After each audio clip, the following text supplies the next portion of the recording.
Towers in Countryside, Anderson Square in Georgetown, and Centennial Towers in West Bay. And by the Ministry of District Administration. Explore your history, explore your land, explore your sister islands. And Cayman Airways. Call them on 949-2311 to book your nonstop flights to Los Angeles and Panama. And Doctors Hospital. Peace of mind is important when life happens. Doctors Hospital. Always there for you. Call 949-6066. But I do have some questions.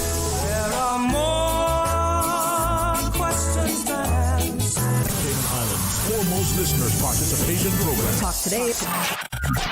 What's on your mind, Cayman? If you're ready to talk, we are ready to listen. Discussing current events and local news, community spotlights, hot topics, listener stories, cultural and historical discussions, environmental issues, fun and lighthearted topics, guest interviews. Cayman, basically anything you want to talk about, we are ready to listen.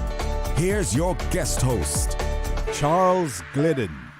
Coming up next, February is just around the corner, and that means the annual agriculture show is on deck, so we'll hear all about that. And later, it's open line. We can chat about just about anything. Talk Today next. Stay with me.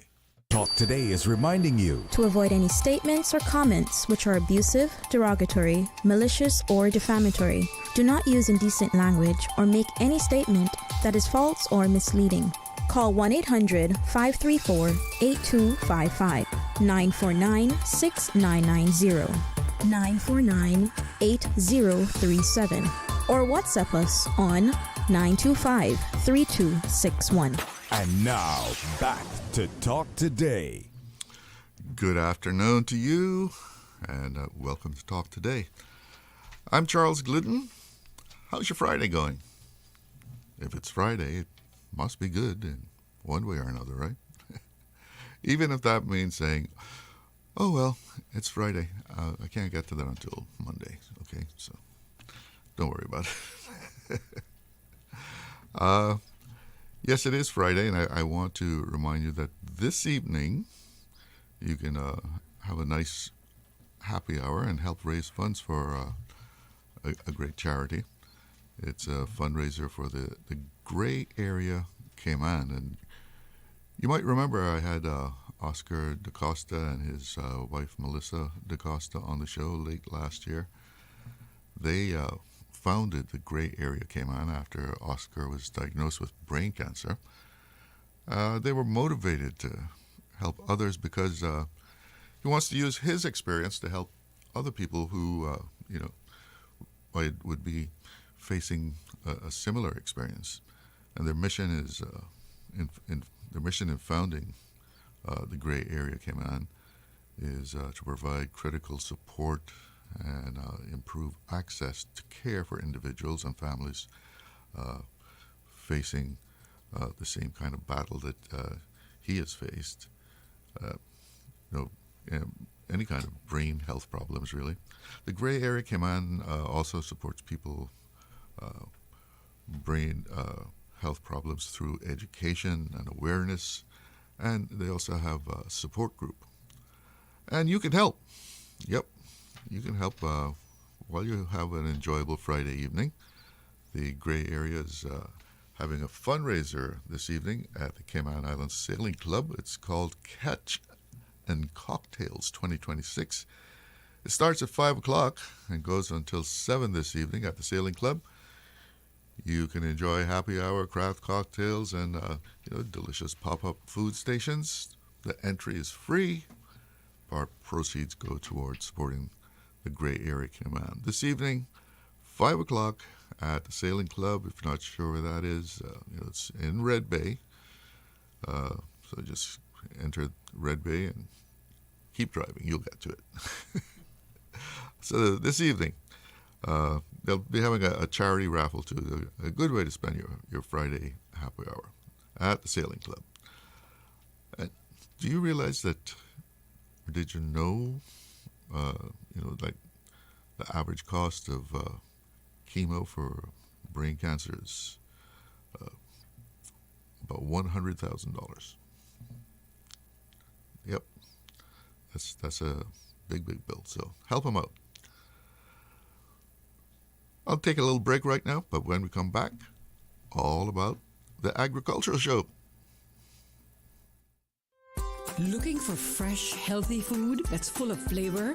Then you've got to visit Kirk Market. Our dishes are made with fresh, high-quality ingredients. Enjoy vibrant mixed greens or satisfying pasta salads. Or try one of our delicious grill options like blackened chicken, spicy beef steak, or grilled salmon. Looking for something light and flavorful? We've got sushi rolls and poke bowls prepared daily. And don't forget to explore a hot bar or Billy Fresh salad at the salad bar. Stop by Kirk Market today for breakfast, lunch, or dinner and taste the difference. Eat well, live well with Kirk Market.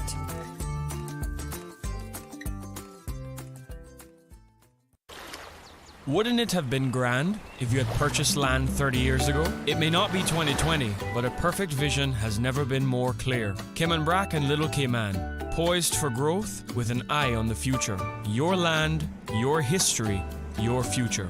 Discover all that our sister islands have to offer. Radio Cayman's Talk Today.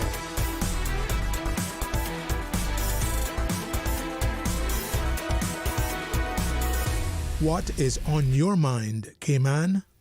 Welcome back. Well, every Ash Wednesday, thousands of people flock to the Stacey Watler Agricultural Pavilion in Lower Valley for the annual agriculture show. In this segment, we're going to get an update on what's happening at this year's agricultural show from Rhonda Kelly of Kelly Holdings. Rhonda, good afternoon. Hello. Welcome to the show. Good afternoon. Thanks for having me. So, 57 years now this thing has been going on? It's incredible. I mean, I can't remember. I remember when I was about 16 going, when it used to be held at what's Cricket Ground now. Yeah. I remember those days. Just seeing it grow over the years. We all know how it used to be quite small and a more intimate event. And now it's grown into pretty much the largest annual event on the island. Yeah, I mean, the traffic will tell you that. Exactly. Yes, we're working on that. We're working on solutions for that. So, we're really going to focus on hopefully getting people to do the park and ride. We have 4 locations that people can just pull in on the road, either coming from town or coming from Bodden town. 4 really good locations, and we're going to have 2 buses dedicated to each one of those 4 locations. Mm-hmm. So it should be pretty smooth. And anybody who came last year will have experienced the trolley. So if you park towards the end of Agricola, we have a trolley system. So if you have to park a little distance, you also have a trolley that'll take you to and from the entrance. So trying to make it as convenient as possible for people to come and enjoy the event. Have they identified those parking areas yes, along the road yet? Yes. So one is Jason Avenue in front of Miss Heather Bodden's house, which is a really great location. Prospect Primary School, which is a really good location from town and lots of parking there. The Church of God Assembly Hall, that's the newly built hall that's right on, I think that's still Shamrock. Mm-hmm. And then Bodden Town Primary School. All right. The Oli McCoy Primary School. So 4 really good locations, should be convenient for everybody on their way, wherever they're coming from. Yeah, and then you'll have the bus service. We'll have the bus service continuous. So have faith, people, take the bus. I know I mean, I come from the same, I know Caymanians like to have their car right by them. Yeah. So yeah, I always observe that, and you go to the store and you see people circling and circling. Have the car right by them. Yeah, they got to have it right there by the exit of the store. Right? Yeah, I mean, I think they'll find it really convenient, and we'll have like the QR codes on the buses so they can scan the program. So while they're taking the bus ride, instead of focusing on the road, they can focus on seeing what's coming up, seeing the schedule, looking through the program. We'll have a lot of information on the bus so they can at least kind of start their journey from when they get on the bus. So you've gone high tech now. Yes, yeah. QR code for the program. Yep, saving some paper too. So anything new this year that people should know about? I think there's a few things coming back. So they didn't have a horse show, I don't think, for the last couple of years. So we have the horse show coming back, which is nice. So early in the morning, we have our first horse show at 8 a.m. And then we'll have another repeat in the afternoon if the horses are okay, which we assume if we rest them, they should be okay to do an afternoon show as well. So we'll have a horse show again, which is great. The vendors kind of are always new because there's always new vendors taking part. We have 130 vendors at this event, which is, again, the largest vendor turnout for any event, barring every event on this island. So, and those vendors range from obviously local food, local cakes, local treats, but then artists. There's a lot of artists and artisans. There's craft people. There's farmers, obviously, and all just a whole range of different vendors, which again makes the event unique, and you can find anything. Well, what's the theme for this year? Harvesting Harmony, Cayman, celebrating our Cayman culture and agriculture. What's behind that? I think when we were brainstorming it with the committee, I think one of the things that I think all of us who live here have realized that we have a really large mixed population, and it doesn't come without its challenges of finding different cultures and mixing together. And I think in a way that is our Caymanian culture, is finding a way to mix with other cultures, because it's just, who we are. And harvesting harmony, harvesting obviously playing on agriculture, but harmony is something that we need in our society. We need more of.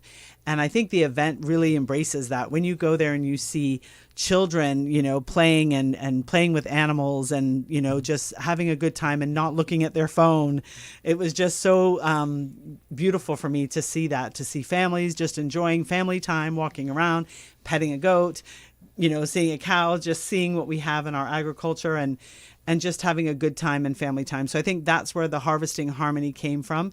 Obviously playing on agriculture and then obviously celebrating our culture. What about this show do you think it is that draws so many people? I mean, we're not a real agricultural society as such. But people flock there. I think obviously there's the history of it. 57 years. Some people just go because they go every year. This is Ash Wednesday, and this is what I do, which is great. And then I think people who are new to the island, hear all this, hear about it, and I think people are curious because we are not a huge agriculture society. So we see chickens on the side of the road. But like I've told people, I said, I see chickens at the agriculture show that I did not know we had. They're beautiful chickens. They look like they got their hair done. So, I think it's a different event. Like we have tons of events happening across our island, especially we're an event company. So we see events growing. Like we become a country where there's events, dozens of events happening on a weekly basis. This event is unique. It's outdoors. It's animals, it's plants, it's lots of vendors, it's family friendly. It's just got everything. We have music, we have bands playing, we have all of this happening, and you can enjoy whatever part of it you want to enjoy. Do they actually have numbers on the people? Last year it was definitely in excess of 10,000. Again, if you have 10,000 people coming to one location, you're going to have a little traffic. yeah, but I mean that's great. That it is. It's amazing. Draw that kind of crowd. Yes, it is. And I mean this is from 7 o'clock in the morning on what? How late does it? 7 in the morning till 6 in the evening. Yeah. So, you also have a big raffle, right? That's part of it. That is one of the biggest. Obviously, that's the biggest fundraiser for the Agriculture Society, who promote farming, and they are a nonprofit organization. So, your support helps them continue their mission. And the raffle is $25. There's two $10,000 cash prizes. A.L. Thompson's has come aboard again, which we're really thankful for. So there's two gift certificates from them, one for $2,500 and one for $1,000. I mean, who doesn't, you can fix up anything, when you're in A.L. Thompson's. So we're thankful to them. There's also a chance to win 2 tickets and flights to see Keith Urban live in concert at Hard Rock in Hollywood. So that's another really cool prize. We did a concert last year, which was really popular. So we have that in there again. And 2 VIP tickets to Capella. There's some CUC gift certificates in there. So some really good prizes, and they're only $25. So that also gets you admission into the show, which is $10. So that includes that, but also a chance to win great prizes and support a great organization. So you have 2 tiers there that everybody can enjoy the show, but if you want to go for the prize, you can pay the $25. Absolutely, yes. Yeah. Tell us about some of the different acts and events within the show? So we're working with the Cayman Islands Music Association. They are a great organization that has provided entertainment for the event. And this year we have 4 bands that I know are confirmed. Regeneration, which is really good to listen to. Impulse, Cocoa Red, and Backbeat Band. So we have 4 bands. We have the John Gray High School cheerleaders. We're still working on a few other things, so there's going to be a lot more entertainment throughout the day. Miss Isadora is going to do children's songs in the kids area. We have a whole kids zone that's dedicated to them, and that's all kids activities. You can go in there, moms and dads, and it's a little kind of gated in area, so it's nice and safe for kids to run around in. We have a baby show that happens every year that's quite popular. A baby show. Show. That's like a real Cayman tradition, yes, right? it is. Yes, it is. Miss Zita Mae Bodden puts her heart and soul in that one. So we have that as well, which is, we're really excited about. We have the mechanical bull, so you can come and ride a mechanical bull. We have pony rides. Real ponies. and then we have our horse, like I said, the horse show, and then we have the official opening, which is also going to be led by, the parade is going to be led by horses as well, which is exciting. So, and then, like I said, all of the vendors, the Seafarers Association is there, the government departments are there, Department of Environment, Environmental Health, Hazard Management, all of them have booths that are providing information about what they do. And of course, one of the biggest contributors to this event is the Department of Agriculture. We all know everybody loves to come early and get their plants. So the Department of Agriculture has their big, huge booth with obviously lots of plants. But what I think is great about the Department of Agriculture is their knowledge. So when I go to this event, I want to find out, I have a plant in my yard that's, is this kind of plant? What am I doing wrong? And they have that knowledge. So you can talk to people from the Department of Agriculture. They have their whole area. And of course, they're selling plants. They have, there's the animals. How could I forget the animals? I mean, when you look at, we have goats and they have rabbits and they have chickens and pigs. I've heard already, I think there's about 20 pigs that have been entered. Bulls, and just, the animals are just such a great attraction. And again, kids, it's amazing. So many kids, there are kids on our island that really have never gotten up close with a cow, which is surprising to me, but it's true. So, the kids get to see them up close, experiencing the animals, ride a pony, pet a goat. So all of those things. So I think, I just think, like I said, there's so many things about it. I probably could continue to talk forever. Do a lot of people use this opportunity at the show to get plants and do their own 7 a.m. That's the show is cranking because everybody's come early to get the best pick of all the fruit trees and the plants and all that. So Department of Agriculture has that, and we have like a separate entrance and exit so that if you have big pots, you can kind of load your car to get them and all that kind of stuff. So we really facilitate that. A lot of people do come to get plants and fruit trees and all of that on that day. What is the state of agriculture in Cayman? Now that one is not my wheelhouse at all. That's your forte. No, and I'm sorry. I apologize. The society was supposed to join me, and they had a last minute something come up. But in future interviews, there will be someone here from the Department of Agriculture, from the Agriculture Society, that will be able to answer obviously more detailed questions. I'm just in awe of what they do, because you say it's not that big, but for us in a small country to go and see, when I see all of the people that have brought their fruit and vegetables for the contest because they have different things in their judging and they get first and second place, all of that is happening. And I'm just in awe of how many, the size of things that they bring or the quality and the color. So there's a lot on display. So that whole pavilion is just displays of people who have entered their items to be judged.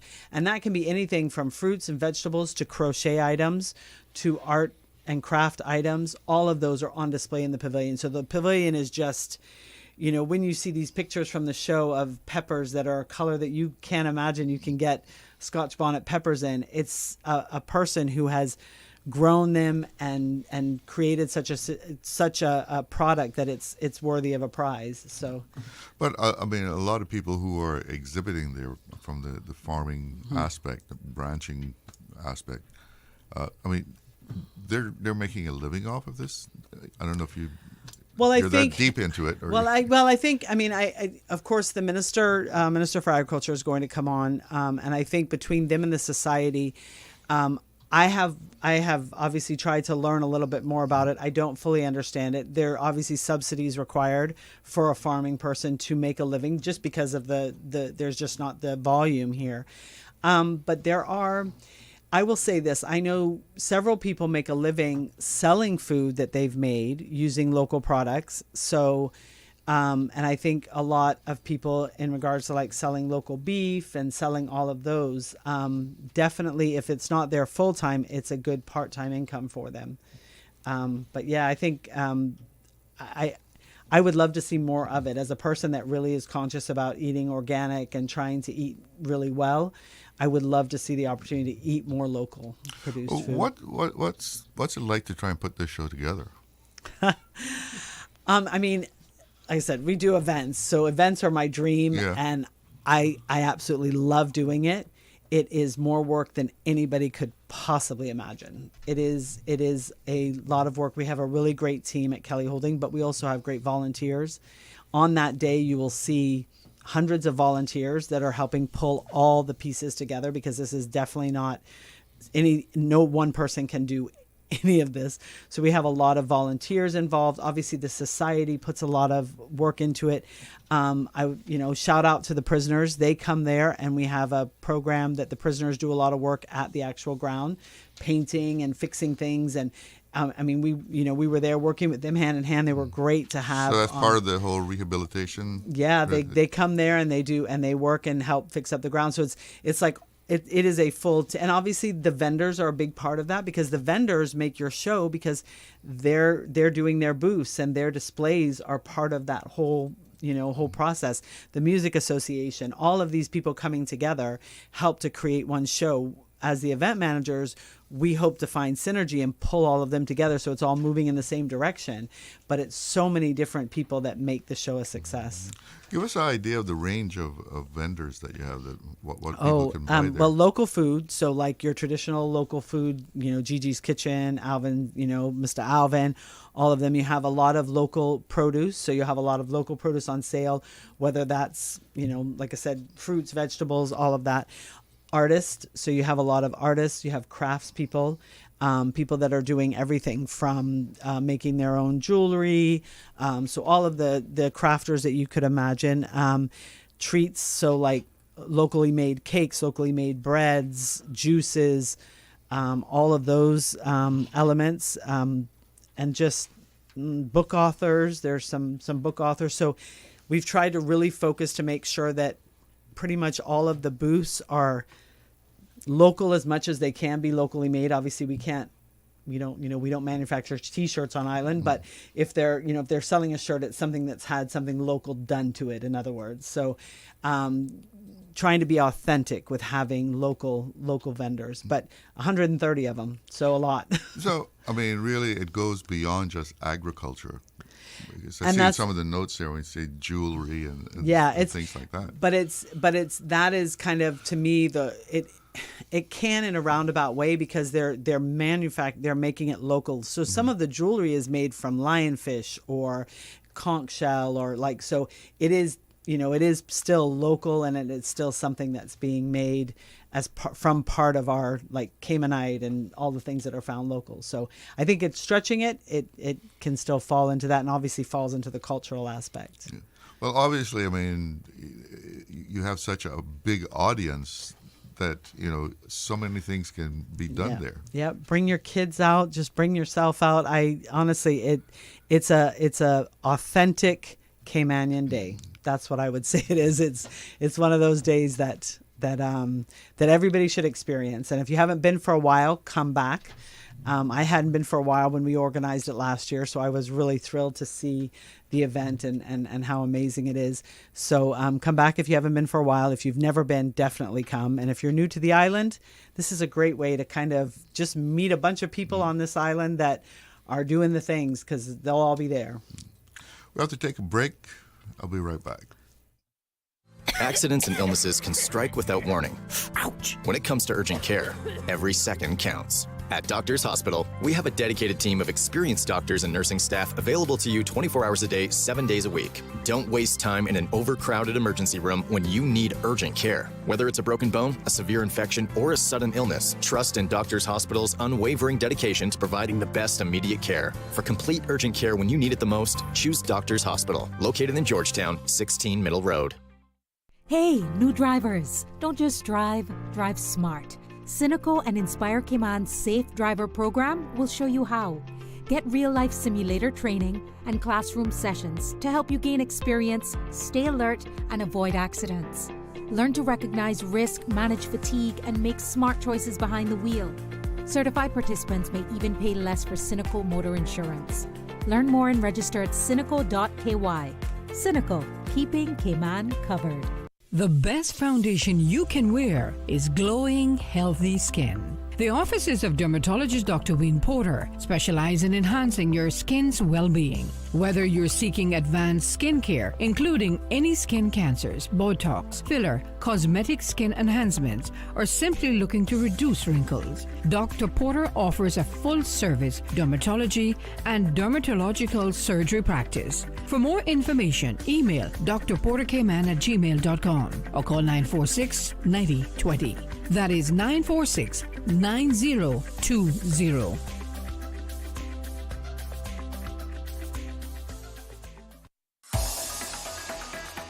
Radio Cayman's Talk Today.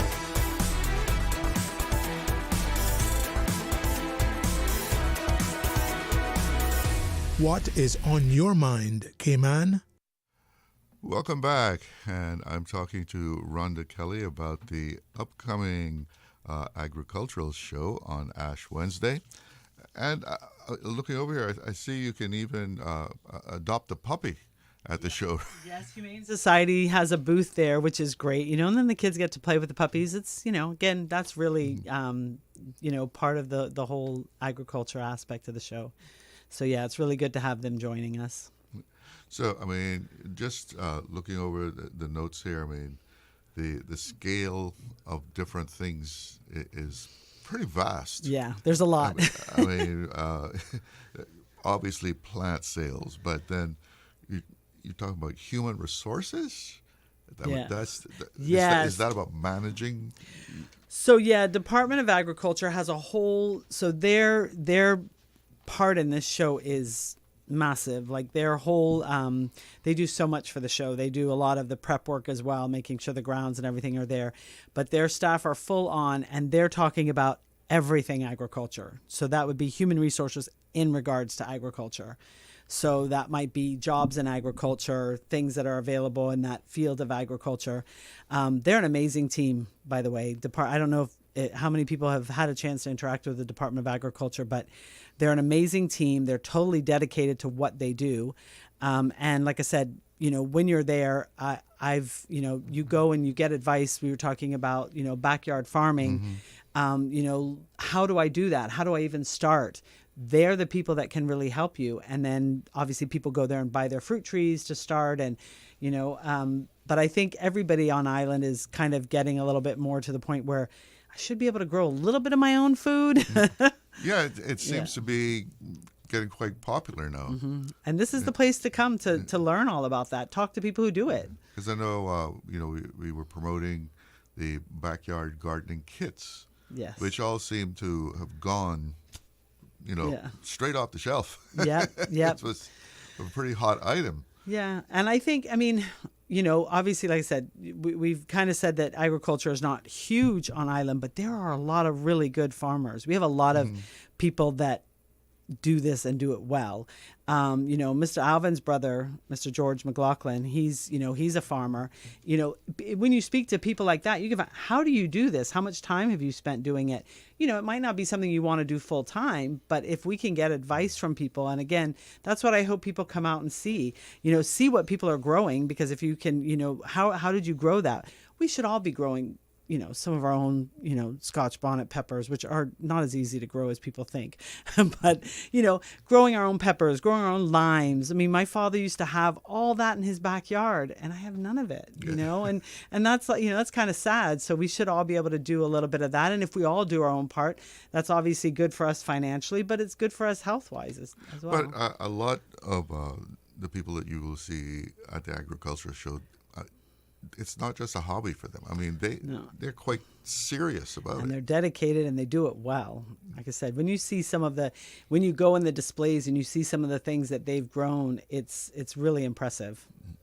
And I see here that even veterinary services, there is on one of the subjects here under the Department of Agriculture that, I guess people can get information from them.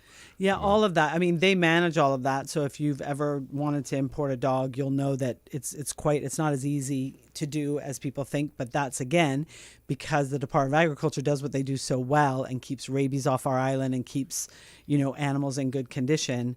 It's quite hard to bring them in, but they can advise you on all of that. What you need to do to import or to export an animal, all of the services. They offer a lot of services. So I would really encourage anybody coming, go to where they are. They have a huge booth in the back area where they're selling their plants, but they're also doing all of these other things. Yeah. Well, they play a big role too in keeping diseases that would threaten absolutely our agriculture. They're good. They're good at what they do. That's what. Yeah, I have a lot of respect for that whole organization. Yeah. So, recap for us about what will be happening on the day and how people can best take advantage of it. Okay, so 7 a.m. to 6 p.m. all day long. They can come and go whenever, whatever they'd like to. There's people that come early, very early in the morning. There's usually a rush for people who want to get plants and see things early. We will have a horse show at 8 a.m., so there is a reason to come early in the morning. There will be light music and then bands throughout the day, so you'll never have, dead air time. You'll have kind of entertainment throughout the day. Booths are there from 7 till 6. So the booths are open all day. All the booths, all the food stalls are open all day. And then we also have every district on island has a booth as well. So you can see the districts do their own agriculture display and their own heritage display. So and in the pavilion, North Side, East End, Georgetown, West Bay will all have, who did I forget? I wasn't keeping count, but well, Cayman Brac has their own agriculture show, so they won't have a booth at the show. So they'll all the districts will have their booths. Use the park and ride.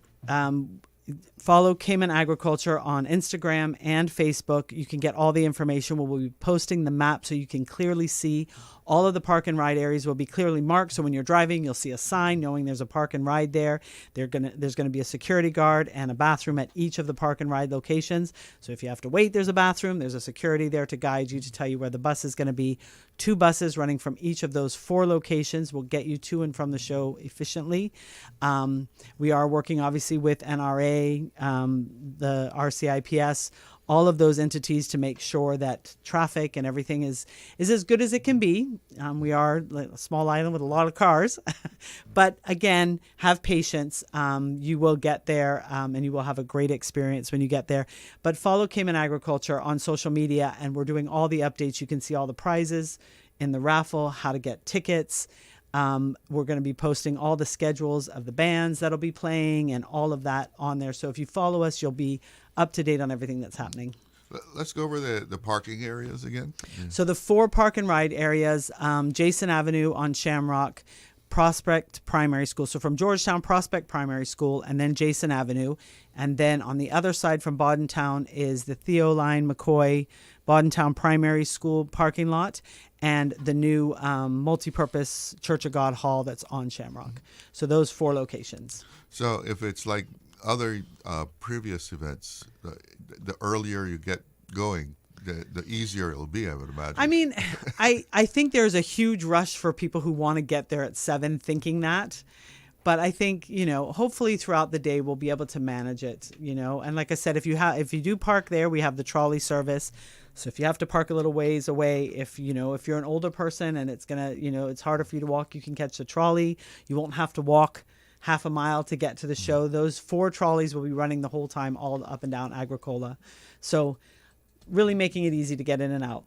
Now, you said there was a kids zone. There is a full kids zone but this isn't like a child care zone, right? No, you can't check them in and leave them. There's a full child, kind of like I said, it's gated to keep kids safe, but it's not like you don't have to pay to get in that area. There's different booths inside and some nonprofits that'll have bouncing castles that'll be offering that. There'll be, obviously kid food items, cotton candy, all that kind of stuff in there. Some basketball, I think, is there, some craft items. And like I said, Isadora will be singing kids songs in there. So a lot of fun activities, but it's all in one area as opposed to being out on the lawn per se. It's all in kind of an enclosed area. So the kids are together and but it's not like you can take them there, leave them, and then you go see the rest of the show. I wouldn't. No. We're not going to watch them. You got to take care of your own. Yes, your own watch kids. Your kids. Yeah. Yes. So when you say a baby show, do you know is there anything people should know about that as far as so the check our ages social media. So I don't have all the details, but it is we are going to. I have a post ready to go up tomorrow for that, so they can register online to be part of that. It's at 11 o'clock in the morning. That's always quite cute. It seems to be very popular, as you say. That's something that people really. That's a traditional thing that people have done over the years. Going back a long time. Yeah. I can remember being told that I was in a baby contest. Yes, I don't know if I won or not. My oldest, who's 35 now, was in a baby show. Yeah. That goes back a long time in Cayman. Yeah, so a lot of things like that. I think it mixes the new with the old the whole day. Some of the traditional things, and then we bring in some new things. So, how long have you been working with them at the Agricultural Society? We organized last year and this year, so this is our second year organizing. So we're quite excited to do. When you get a second stab at something and you learned from the last one, we're quite excited about doing even better for this one. That's our goal, is to make it as perfect as possible. There's no such thing as perfect, but as close as we can. Yeah. Do you feel this is your second one, you say, but is there something special about it for you? It is. I mean, like I said, it's 57 years. So for me, it's something I remember as a young person. And I think, it's always an honor when we get to work on something that is a real Caymanian tradition. So for me, it's an honor to work on it, but also a thrill as an event person just to try and make it as best we can. So it's a challenge, which of course I love. So besides the raffle, which I know a lot of people always participate in, they don't mind paying that $25. Yeah. Are there any kind of other contests or anything like that? Well, when you enter, so the general entry, you'll get a smaller ticket, and that'll go into a draw box. And we have some Foster's gift certificates, some other CUC gift certificates, and other small prizes that we'll be drawing throughout the day through using your number. So if you get a ticket, you could win prizes throughout the day. So we have those as well. And then, of course, all the booths will do their own things as well. A lot of them are having contests and things at their booths. So lots of stuff like that to have. I'm sure a lot of people will be looking forward to that horse show. Yeah. I'm excited about the horse show. Anything you can tell us about that? So Cayman Riding School, who is now using the arena at the agriculture grounds, is heading that up, and she has a lot of really good jumpers. I think people are going to enjoy it because, again, that's a tradition that from my understanding, it hasn't happened for a few years, and I know it didn't happen last year. So I'm excited that we're bringing it back. Like I said, that's an incentive to come early in the morning because we're going to do the first one at 8 before it gets too hot for the horses. And then later in the evening, I think the second one is scheduled, if the horses are available, to do it at 4. So 2 ends of the show, you can see a horse show, which I think is exciting. So they're going to be jumping fences? They're going to be jumping. They're going to be jumping, yes. Well, yeah, that's exciting. It is exciting, yeah. Yeah, so we're making sure that whole around the arena can be accessed by everybody to enjoy the show. All right, so Ash Wednesday, yes. Stacy Watler's Pavilion is the place to be. Yes, it is. Yeah. From 7 until 6. Yes, sir. And I guess you can join in anytime you want to. Anytime you want to come, there's going to be things happening. Is the draw at the very end? Yes, at the end of the day. So before the end of the show, we will do the drawing for the raffle. So maybe You'll know that day Yeah, if you're going to see Keith Urban live. Well, with a prize like that, I'm sure a lot of people would be putting down that $25. Yeah, that's a really last year. I'm trying to remember who we did last year, but we did another artist that was really exciting. People enjoyed. Yeah. Rhonda Kelly, thank you so much for coming in and telling us Thank you about for the having us. agriculture show. Thank you so much. It's 1:00. Time for the news. If they are talking about us, living in your head rent-free all this time. we must be relevant. Radio Cayman since 1976. From Radio Cayman's newsroom, this is Headlines. Local, regional, international news. The Headline News is brought to you by Kirk Market and Health Services Authority. With your latest headlines, I'm Elizabeth Charles. Here in Cayman, the future of work isn't being coded in Silicon Valley. It's being shaped right off of Fairbanks Road. Enterprise Cayman says on Wednesday, the 4th of February, it's hosting a free Turning Ideas into Future Me Cayman app improvements workshop at Signal House with doors opening at 5:30 p.m. The session invites students, job seekers, and working professionals to help refine the Future Me Cayman career mapping app by sharing real-world insights on local jobs, education, internships, and mentorships. No tech skills required, just Caymanian experience and ideas. In international news, the United Nations is warning that it could literally run out of money within months, putting peacekeeping and humanitarian programs at risk around the world.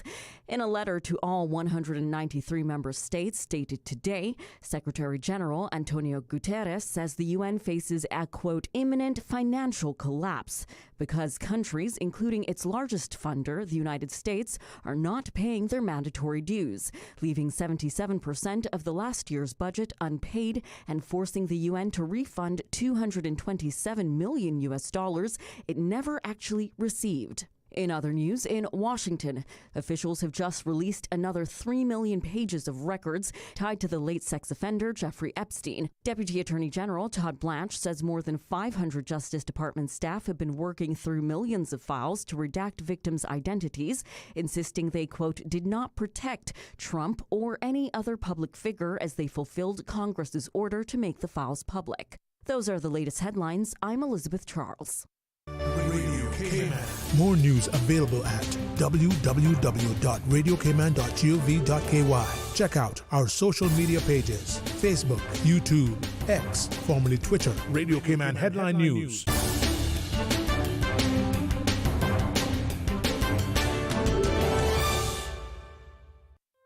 Looking for fresh, healthy food that's full of flavor?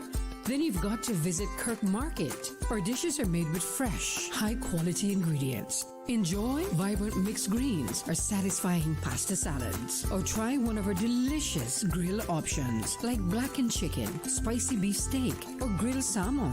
Looking for something light and flavorful? We've got sushi rolls and poke bowls prepared daily.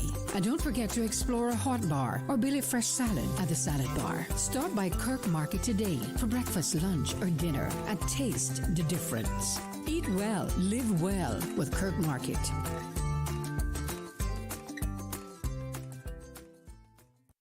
At HSA, we strive to provide the highest standard of care with compassion, integrity, and dedication. And so we say thank you, Cayman, for continuing to make us the most awarded organization on island by voting us the best of Cayman Islands in 9 medical categories. Your support reminds us why we do what we do, to serve the Cayman community with kindness and excellence. To find out more about our award-winning services, visit hsa.ky. At HSA, we are committed to caring for you. Radio Cayman is pleased to feature this special Sister Islands historical vignette brought to you by the Ministry of District Administration and Lands. Explore your history, explore your land, explore your Sister Islands. Cayman Brac artist Holroy Eric Lorenzo Walton, affectionately known as Roy, was born on August 13, 1936 in Bogisan, Cayman Brac. Roy's upbringing in the Cayman Islands, rich with maritime traditions, fueled his love for shipbuilding and the sea. From assisting in the collection of boat timbers to his involvement in the turtling industry, Roy's fascination with the sea was evident. At 16, he embarked on his seafaring career with Colonel Shipping and later with National Boat Carriers, where he honed his skills and drew inspiration from the ocean. Despite the demands of his career, Roy's passion for art flourished, creating paintings, sculptures, and crafts that captured the essence of maritime life in the Cayman Islands.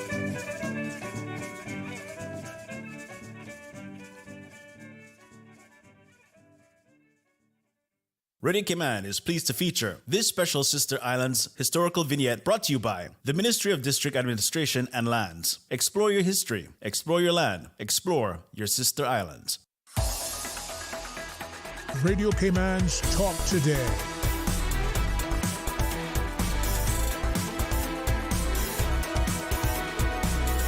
What is on your mind, Cayman?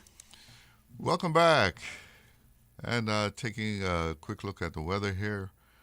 Current conditions, 78 degrees right here in Georgetown. A nice temperature. 78 degrees in Cayman. Oh, yeah, that feels good, right? Winds out of the north-northwest at 13 knots. Humidity, 78%.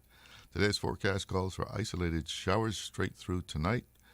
And let's see here, what's a low of 69 degrees expected tonight. Yeah. And winds are expected to be at 5 to 10 knots out of the north to northwest. Moderate seas running at 3 to 5 feet. And it looks like the cold weather is going to keep up, straight through the weekend. Saturday, a low of 66 and a high of 69 on Saturday. Bring out the sweaters. Yes, you can have an opportunity to, wear those winter clothes that you just keep hanging in the closet until you go away. But I can't believe that when I just saw it. Saturday, a high of 69 and a low 66. Sunday, again, more cool weather. 69 is the high for Sunday, and 66 is the low. And Monday, oh, wow, this cool weather is going to stick around. Monday, the high expected 68 with an overnight low of 63 degrees. So right in the next week, we're going to have cool weather. And who's complaining, right? Well, maybe if you have a boat, maybe. There's a Saturday, there's going to be a marine watch. Then Sunday, a marine warning. And Monday, a small craft alert. So enjoy the cool weather. We have a caller on the line there. Let's go to the phones. Good afternoon. You're on the air. Yeah, Master Chalo. Hey, how you doing?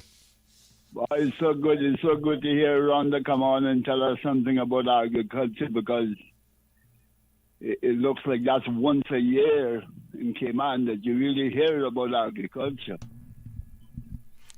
Yeah, Ash Wednesday. That's the big day. You remember the time when we had JBC radio, right? Yeah, from Jamaica. Yeah, every Sunday they used to have what you call the farmers talk. Mm-hmm. Well, it would be so nice if Radio Cayman could find some space and some time, and at least once a month have some farmers come on, and it could all be a talk show as well. Yeah. And talk about farming. That's a pretty good idea, actually. And chances are, you never know. One word or two words could inspire a young person to take up some farming. Yeah, well, we were always talking about, food security and that sort of thing, and, encouraging people to do their backyard farming. Yes, ma'am. Have a little garden going. Yeah. Well, Chalo, when I was young, man, I remember me and my mother cutting out a plot, chopping out a plot, and pile up everything in the middle and just burn it when it gets so dry. I really had to enjoy that, man. And like I say, things like this could probably help young Caymanians to do this, make them understand that it's okay to put your hands in the dirt. Water can always wash that off, but it's a good feeling. The red mold thing on your hands, it feels good. Reconnecting with the earth. Yes. And when you see nice pumpkin plants and suckers and corn and everything growing, cassava and things like that, man, that's so beautiful, man, Yeah, when you get some good fresh vegetables, it does make a difference to the taste.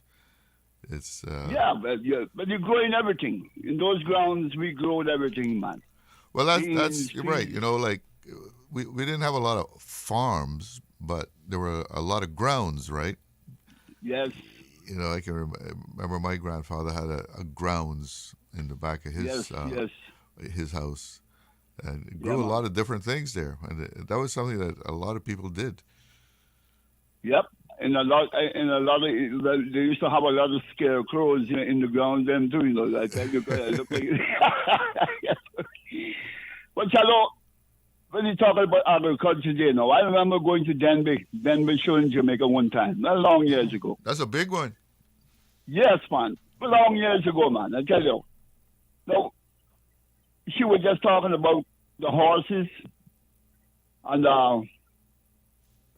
That jump, what do they call that again? The dressage? Yes, something like that, yeah. The that horse right there. Yeah. Yeah, man. I like to see that too. But let me tell you now, in Cayman culture, the donkeys played a bigger role than the horses. It wasn't so many horses on here when I was growing up here. Yeah. Were more donkeys. And today, for Cayman children to see a donkey, they got seen on a piece of paper because we're not going in here. I can't tell you the last time I've seen a donkey. I can't understand why they don't have a donkey or two up to the Botanic Park. You know what I mean? Just for exhibit. Yeah, but like I say, our children deserve to see a donkey, natural. Just don't get in the back of him because that could be dangerous, But seeing him front on, he allowed children to see way. You understand? I don't understand why we haven't brought back the donkeys on here. Boy, they just disappeared, man, Yeah. I don't know where disease kill them out and things, but I guess people think, the horse is so much more superior, I guess. Well, I mean, the love for the horse, boy, as I understand it, for the last maybe 2,000, 3,000 years, that man's best friend is the horse and a dog. Mm-hmm. And I could believe that. But, the donkey, did a lot of work. Well, that's what I'm saying, Shadow. I remember in the morning, some in Northwest here, old timers, had donkey and that bus street hidden thing. And when they used to come out in Central West Bay and shop and things like that, donkey was carrying home the food, the groceries and things. The beast of burden. Yes, man. So, why? Anyway, like I said, are you going to the agricultural show? No, Shadow, I'm out of the crowds for the rest of my life. I am out of the crowds for the rest of my life. I remember Jimmy Powell in my first band that I was in called 777.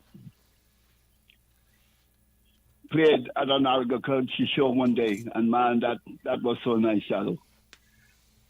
They are really the sessions, that you really enjoy playing in a band, man, because you got so many people cheering for you out there, man. This is a wonderful feeling. A good audience. Yes, man. I would say, for the bands that are going out to play, just wish them well. Have a good time, man, because this is really it. You expose your talents to these kind of crowds and things like that, Mm-hmm.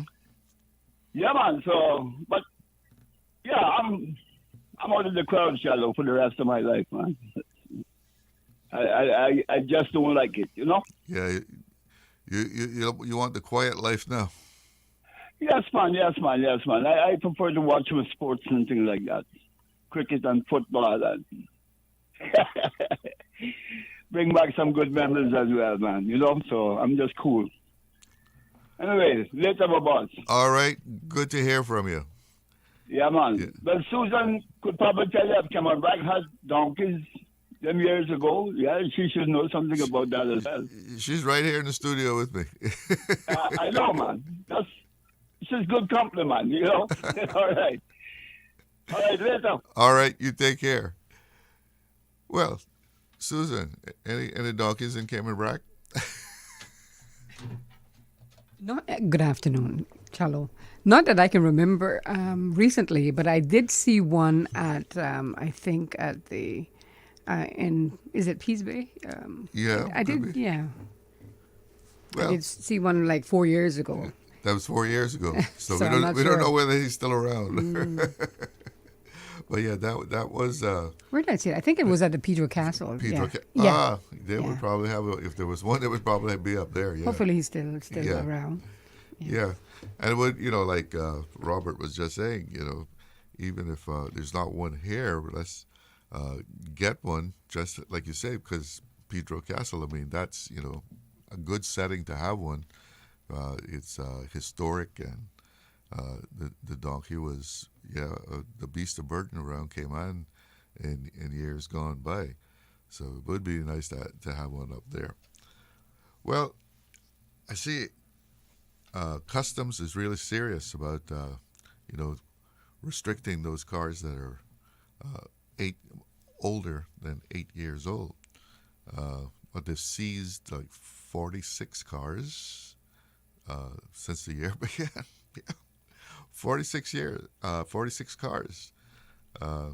Because if you didn't hear, we do have a restriction, about bringing in cars that are older than 8 years old. And of this 46, they were mostly fits. Wouldn't you know it? Yes, most of that 46 cars that were seized because they were too old were fits. That's the national car of Cayman.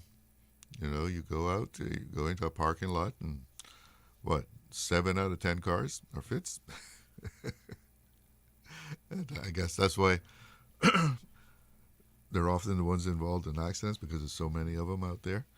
But it's an interesting thing, because now what are they going to do with those cars? Do they just crush them up and send them away? What do they have to dispose of these things? So, one of the reasons that it was done in the first place, and this goes back to what I guess 2023 was. They were trying to, hold down the number of cars that were being imported into Cayman. This happened during the administration under Premier Wayne Panton at the time. This was the first in a series of measures to address Cayman's growing traffic congestion problem. And at that time, the count was importation of almost 40,000 vehicles over the past decade. And again, we're talking about, this is 2023, right? And so the reasoning behind the restriction, some of the quotes in here in this article in the Compass from 2023, these older vehicles are often cheaper to purchase, but they are harder to maintain and will drive higher demand for replacement vehicles. These older vehicles end up abandoned and left for government to dispose of. Yeah, that can be a big problem, because we've even had people call in here talking about people abandoning cars on their street that they live on, and residential areas, and people cannibalize it for parts and to repair their old car. They get some free parts, and it goes on that the premier at that time added that the importation restrictions is aimed at reducing traffic congestion and increasing fuel efficiency, emission standards, and overall safety of vehicles on our roads. The increase in the number of older cars also increases dangerous emissions, as older vehicles are less fuel efficient and more likely to cause air pollution. And in a statement, Customs and Border Control Director Charles Clifford said his department will rigorously enforce the new ban, and they're doing that now for sure.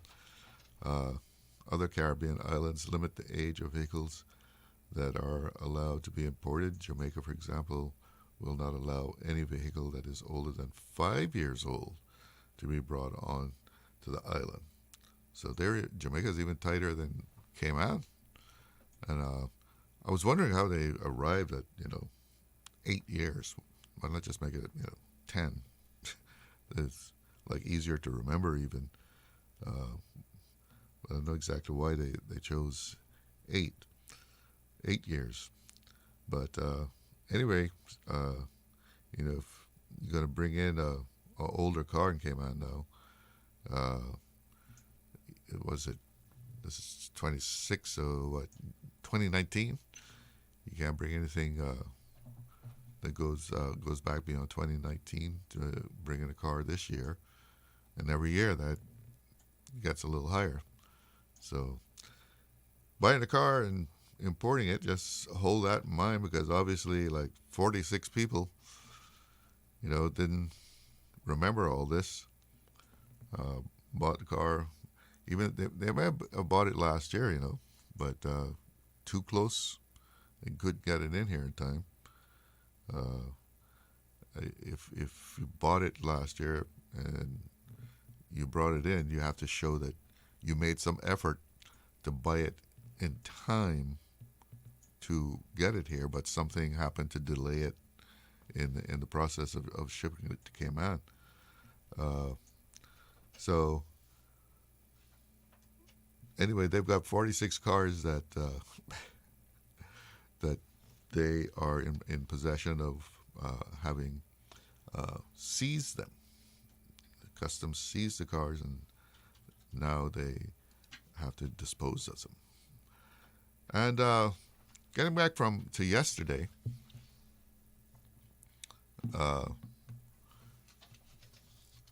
we were mentioning yesterday about minimum wage, and a caller was wondering whether in this new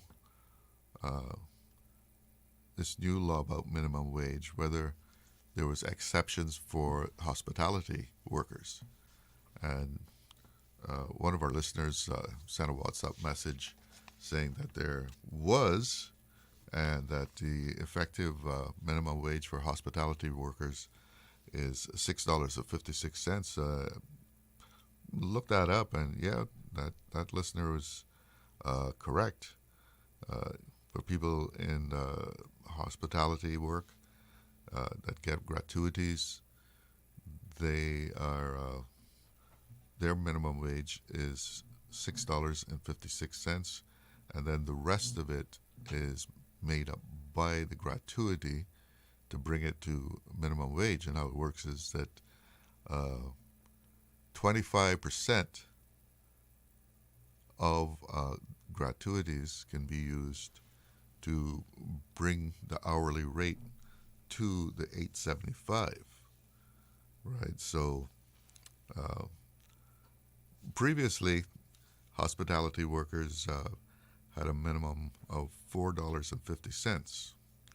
So with the change now, they have moved up to $6.56 plus their gratuities. And the same thing goes for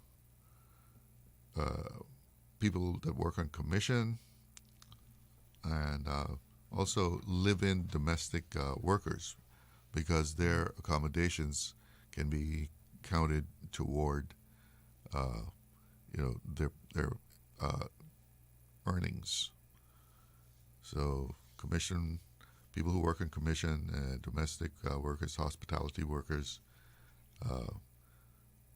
it's $656 plus whatever the 25% of their gratuities to bring up to $875, and of course, if the gratuities go beyond whatever's left over after that 25%, they get to keep. So, like right now, January, February, when tourism is doing really well, the high season, as they would call it, they can probably do quite well because they get that base salary plus the gratuities, and that will bring them up well over the minimum wage. And there are those that would argue that, maybe they should just have the minimum wage across the board. Because, when you look at it, in this economy, $875 is, nobody's getting rich off of it, right? And so some people might argue that, well, why not make it so that they get their $875 plus whatever gratuities they make? In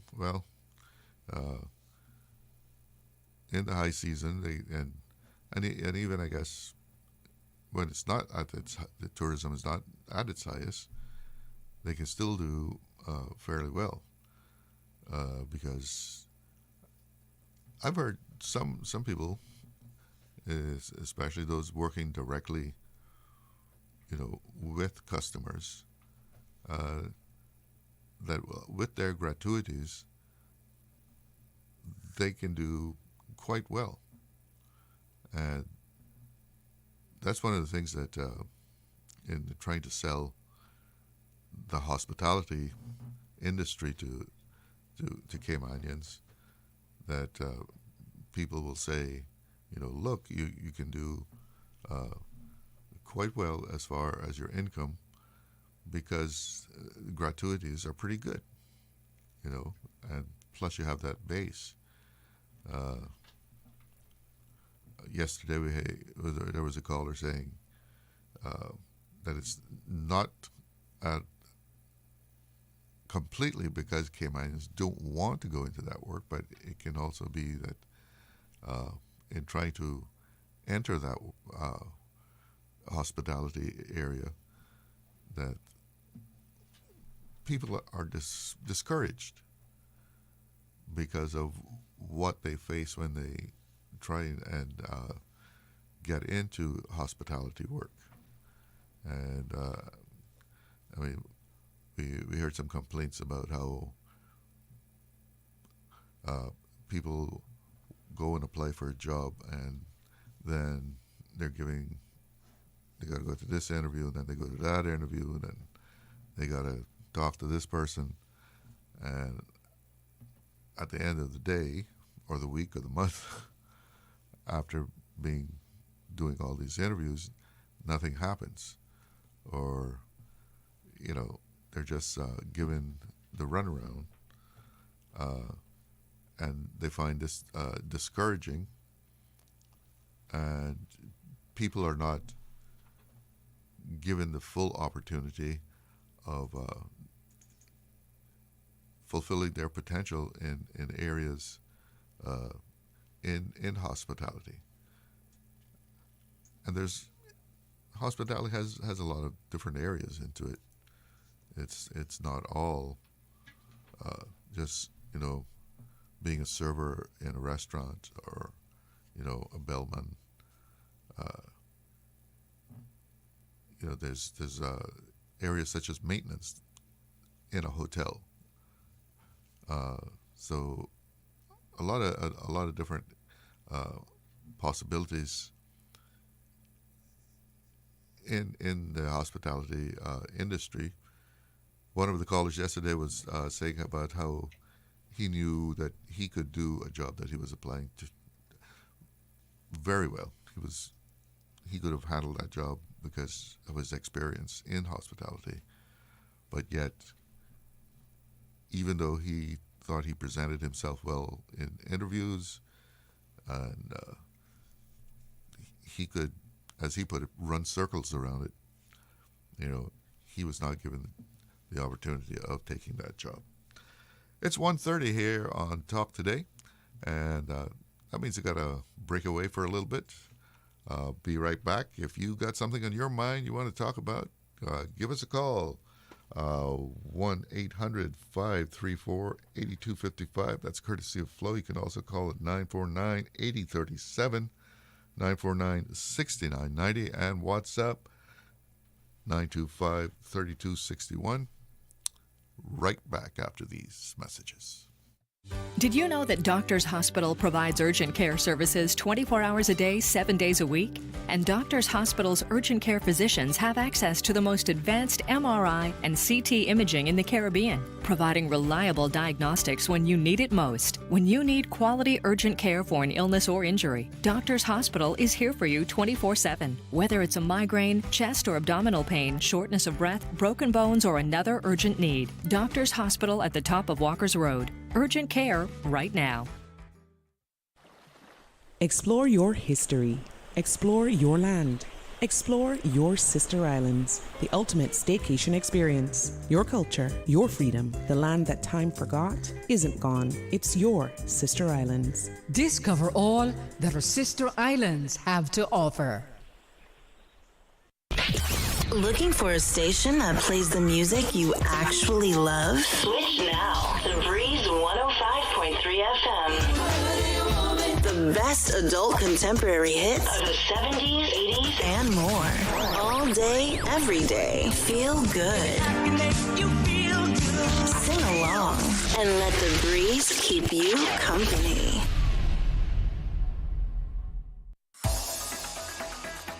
Radio Cayman's Talk Today.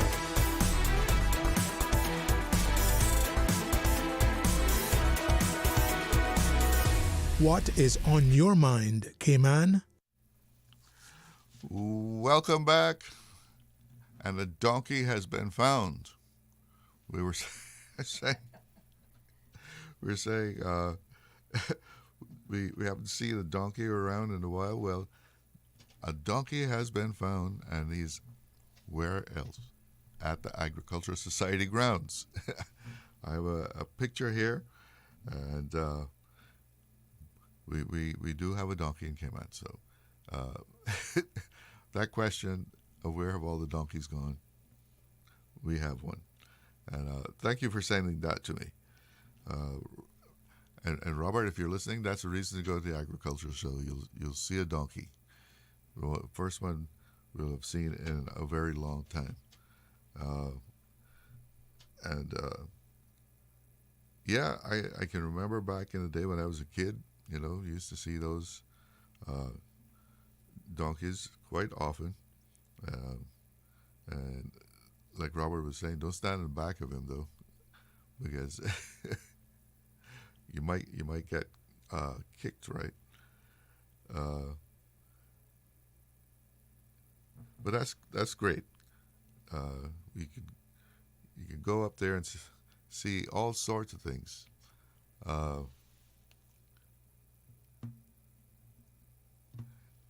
Agriculture in Cayman, is as we were mentioning earlier, in years gone by, back in the 1950s and going on backwards, everybody grew something. It had some kind of little grounds going. And, of course, things, gradually changed. And men were going to sea, and instead of growing grounds, they were sailing the seven seas and able to send back money for their families. And the importance of of people, having a grounds decreased over time. But backyard gardening is, something that a lot of people are getting interested in. And I know the Department of Agriculture has been promoting it, and they had these kits that they had on had out, and people picked them up quite quickly. They didn't last long. As a matter of fact, we had some people saying they should have had more, or they didn't even have a chance to get one. But it's always nice that if you have the land, a yard that you can do it, go ahead. But they sent me another picture here of the donkey at the Agricultural Society grounds. Quite a good-looking fella. Yeah. Do we have a caller there? All right, let's take a call. Hello, you're on the air. Yeah. Evening, Shadow. How you doing? All right, and you? Thankful. Yeah. I just thought I would mention something that was said. You said a few days ago about some chicken cut or something like that. Yeah, they're going to start culling the wild chickens.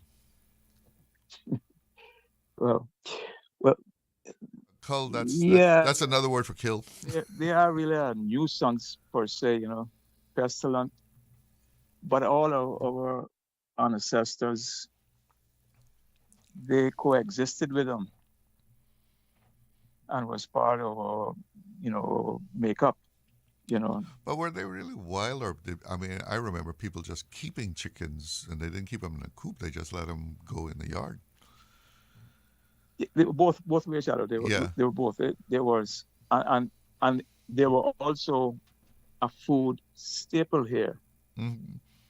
Now, rather than murdering these chickens, per se, why not at least take a percentage of them and start some poultry farms?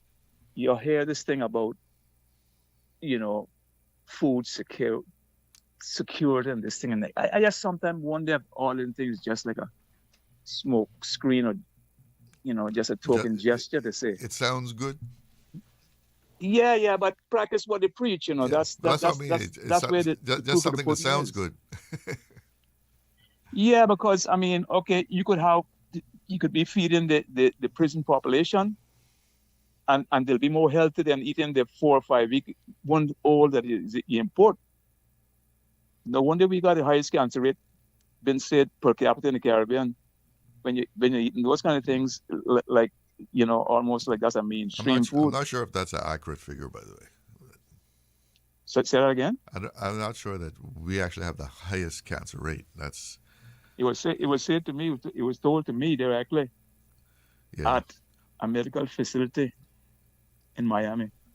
Well, if anything changed since then, well, I'm unaware of it. Yeah, because I've had some interviews on here with Cancer Society people and doctors, and I think that's an impression that we have because we're so small that we know so many people that have had cancer.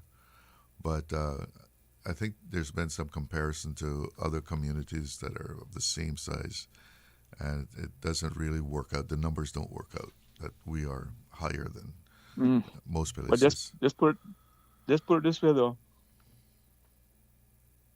Each one to his own, but consuming all of the processed food and the quick rushed and forced ripe food and then you eat. You think that's really good for you, or you can't help but eat it? You're right there. No. I'd rather pay more expensive for something that is good than buying a whole lot of what is not too good. Well, I've always said effect on me. I've always said that eating healthy is expensive. But what better investment do you have? I mean, I know money is an issue, and people got to inch and pinch because there's so much things that requires money. Mm-hmm. That is the cold, hard truth. It comes down to that, of course. And sometimes, we're all penny wise and pound foolish. But again, getting back to the chickens, Yeah. They could have poultry farms with these a lot of these wild chickens. What about, like the Golden Age Home, the Pines, and all these hospitals? They could be fed chicken, the eggs, whatever. I mean, chicken is a real big food staple when you come down on, in the meats section. Yeah, well, I personally don't. I'm mainly a vegetarian, but I'm all for what I think makes sense. That's each one to his own. Well, we had a caller But who at said the he same- eats them. Sorry? I said we had a caller that day that said he's eating those wild chickens, and they're Well, quite good. if I was to eat one, that'd be the one that I would want to eat too. You just quarantine it, and then that's it. You're eating something that at least you know what you're eating, But at the same time, we're talking about food security and all this type of thing. I think a good place, and bear in mind, that this thing could almost be to a point. Those chickens could almost be to be considered almost like a tourist attraction. It may seem common to us because we see it every day, but look how colorful and ornamental these chickens are. I mean, We see tourists taking pictures of them all the time. There you have it. But we take everything for granted, you see, because it's like, they're just a pest. But, we're going to have to learn to coexist with a lot of things that may not be right, because that's where we are at Caymanians now. A lot of things that Caymanians don't really approve of in our development, but we got to live with it because someone has actually manifested these type of things because probably they got the money to do so. But we got to be more prudent-minded, thinking, as leaders of this country too, it just can't be, just a slate just ironed out and somebody makes a suggestion. Because I do believe a lot of these things, such as cat, all the cat problems that we have in seem like they got to be eliminated too. I think all these things really stems from people who came here that's not accustomed, you don't have any ancestry here that has, we have lived and coexisted with these things over the years, a part of our cultural makeup, So you just can't have a country that's developing and it got to be changed just to please a few rich people or so, I mean, I hope I'm wrong when I just making this type of assertions, Mm-hmm. But most of the time it's not, because money has that type of effect on countries. Many countries you look around, the whole face of those countries has been changed because a few people wanted a specific design and they were allowed to get it because they could pay their way through. I don't know, Charlie. It's just like I keep listening to a lot of Bob Marley music, so Yeah. yeah. So I listen to it you too. see it all, You just listen closely. You tell you all about it. But again, I think that we have tried to be the two things that I've seen over the decades of government administrations. There's two words that are really missing, and it's so needed. It's preservation and accountability. Aye, okay. I just was listening to the radio some time ago. Radio came on, and the PPM, some of the PPM members was on, and they were talking about, like the,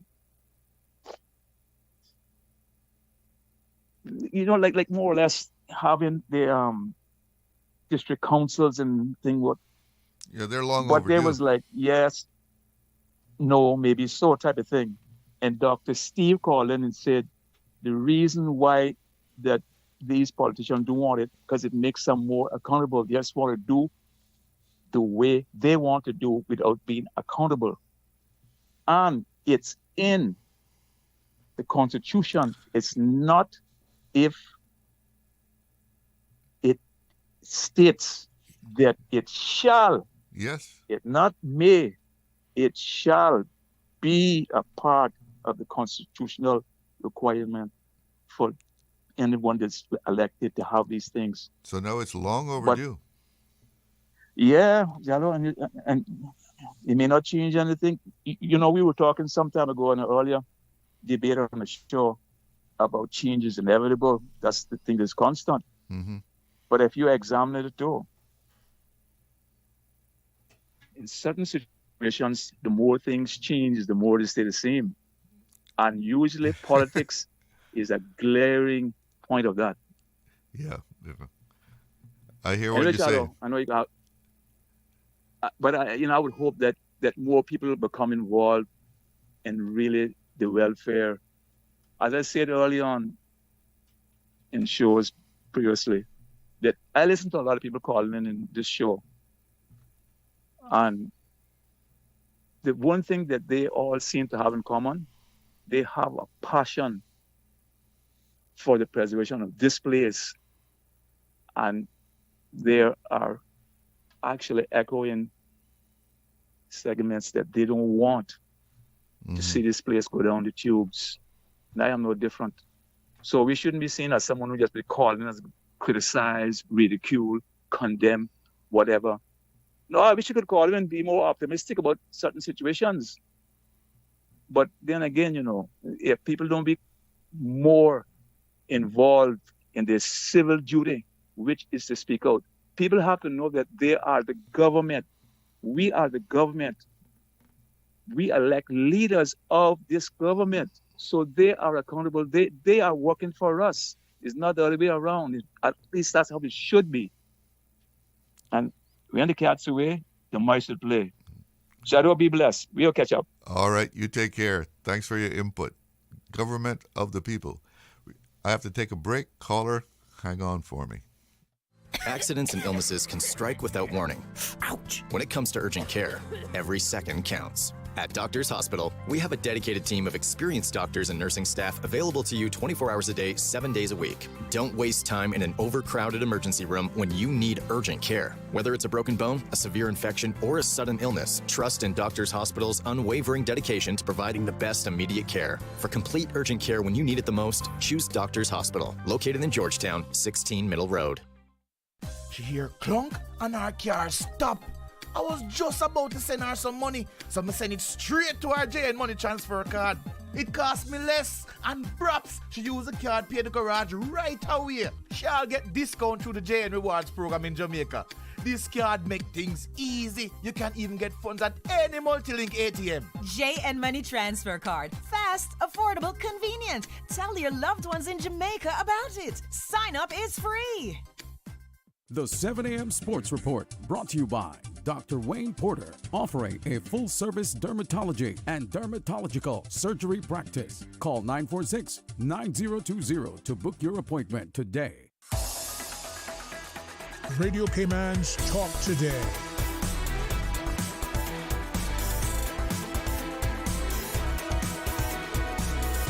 What is on your mind, Cayman?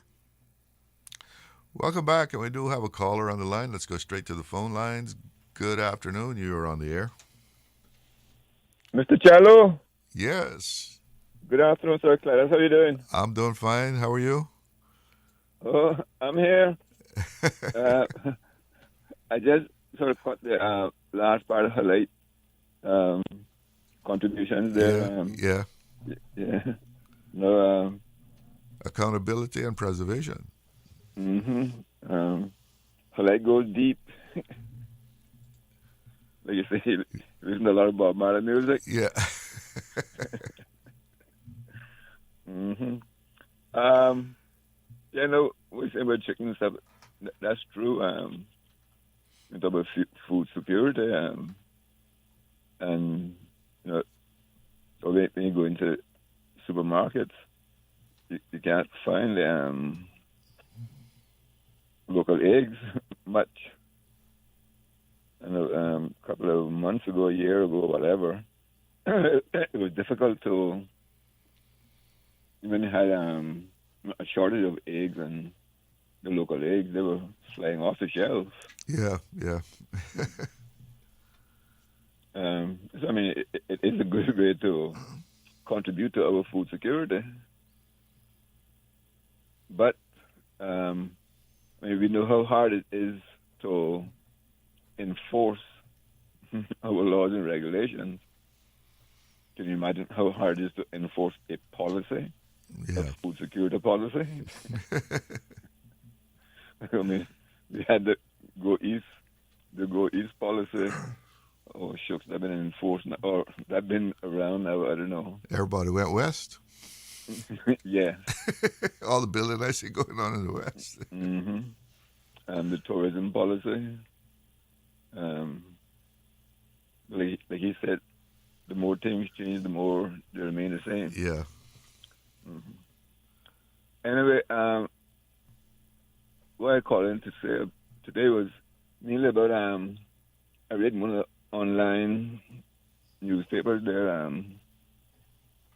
where I think the president of the Chamber of Commerce at the last economic forum was talking about how most of the members, as a result of a survey, found that affordable housing was an issue, or a major issue for most of the members. Now, a couple of days ago, you were talking about, quote unquote, the free enterprise and the capitalist society. In a capitalist society, if the private sector see a market, they go in and they provide it. So the government doesn't have to become involved.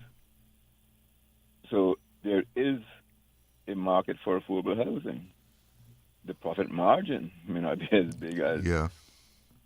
But so if the chamber recognizes it as a problem, why don't they try and address it?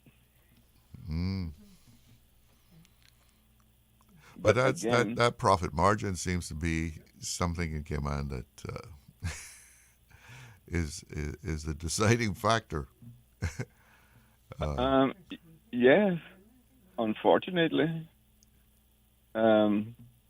See, she talked about we, the consumers, have the power to turn your light on and off, but they have the power to do something about the cost.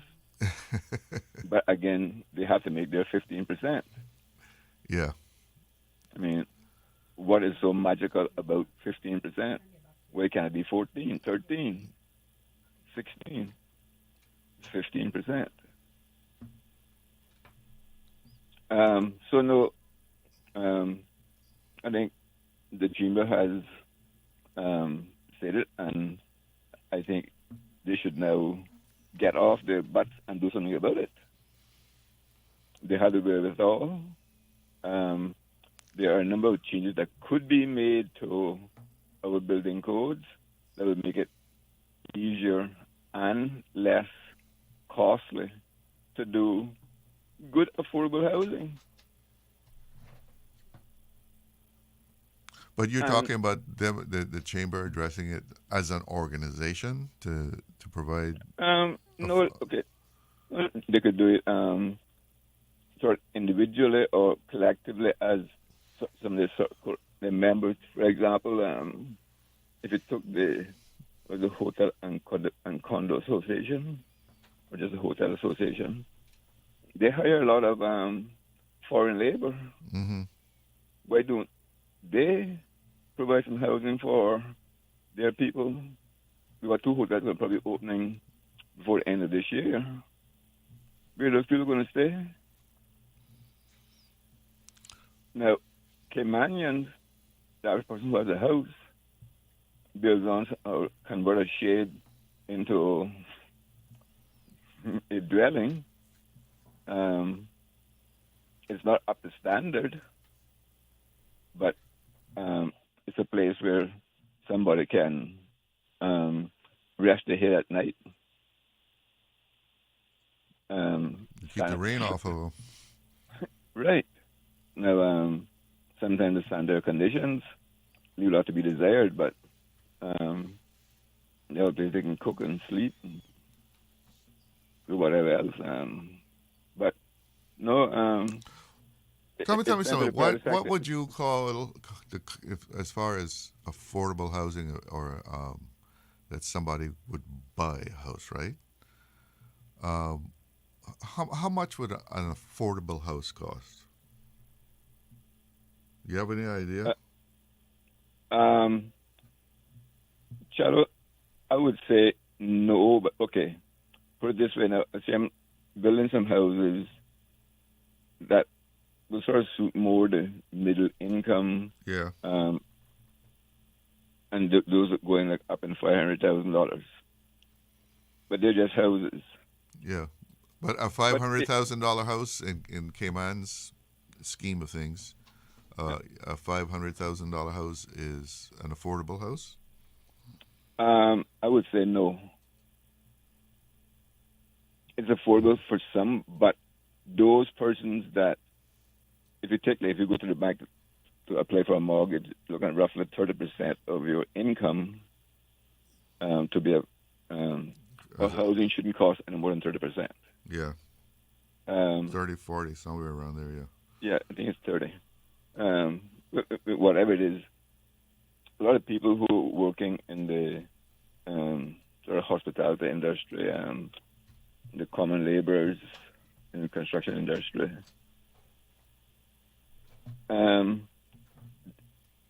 if they went to try and get a loan mortgage to buy something like that, they wouldn't qualify.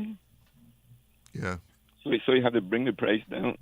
And when we're doing that, is to build an apartment style versus just a house on a standalone piece of property. Yeah, I mean that's a reality, right? That not everybody's going to have a single family home. No.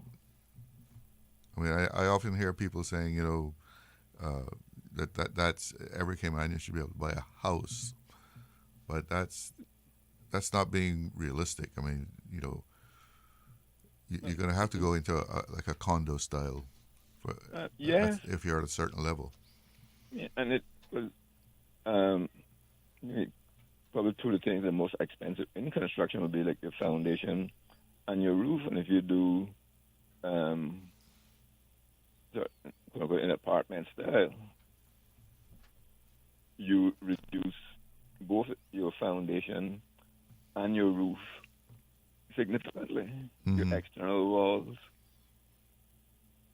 But recently I'm hearing about, quote unquote, the Cayman dream of everybody having their own house.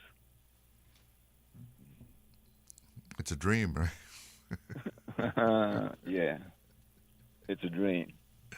We can have a dwelling unit, but not necessarily a house. Yeah.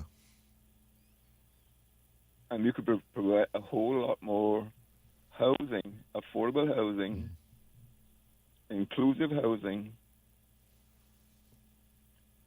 We could provide a lot more of that. And you can build quite a nice apartment or condo. It doesn't have to be, a cell. No, I mean, you can sell some, you can rent some. No, I mean a CEL.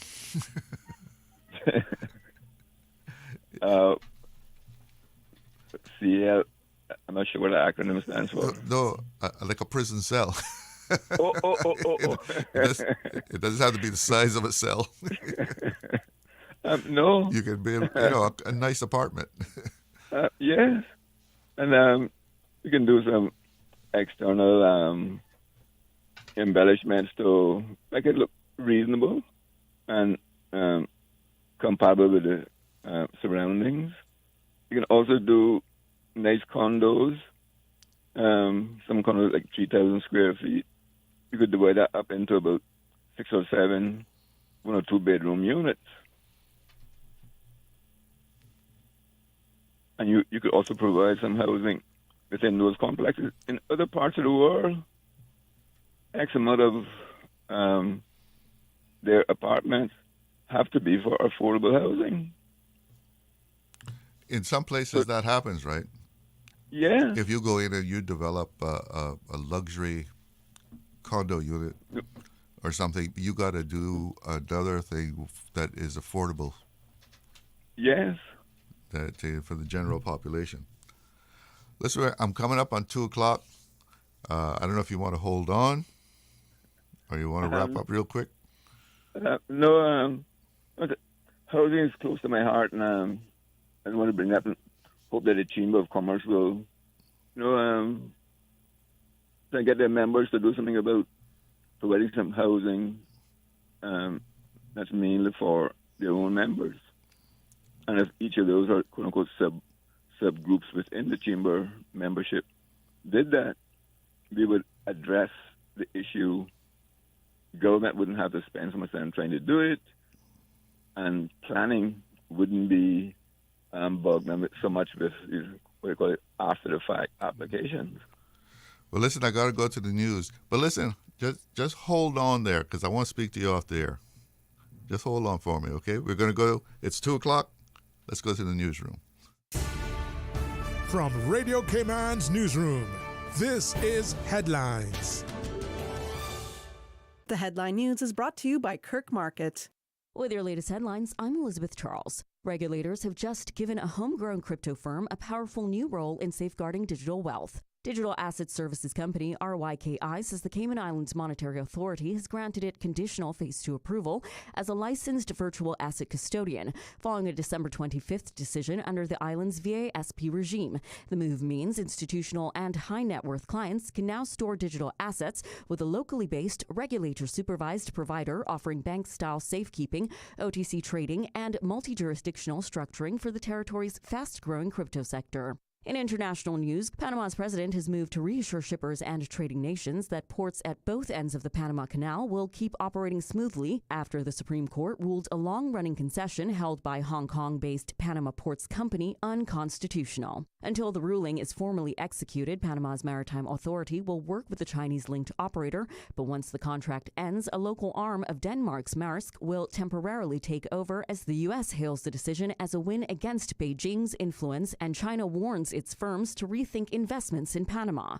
On the diplomatic front, Washington's push to rebuild a, quote, board of peace around President Trump is unexpectedly breathing fresh life into the very institution it was meant to sideline. A growing list of major powers, including China, France, the UK, and several European allies, are rejecting invitations to join Trump's new conflict mediating board, insisting that only the UN Security Council can take binding decisions on war and peace, and reaffirming their support for the 80-year-old United Nations. Critics say the board's charter, which gives Trump a veto and an open-ended chairmanship, risks turning it into a political fan club, while many governments, from Human Rights Watch to Muslim-majority states focused narrowly on Gaza, argue that efforts and money should go towards strengthening the UN system instead. Those are the latest headlines. I'm Elizabeth Charles. www.radiocayman.gov.ky. Check out our social media pages: Facebook, YouTube, X, formerly Twitter, Radio Cayman Headline News.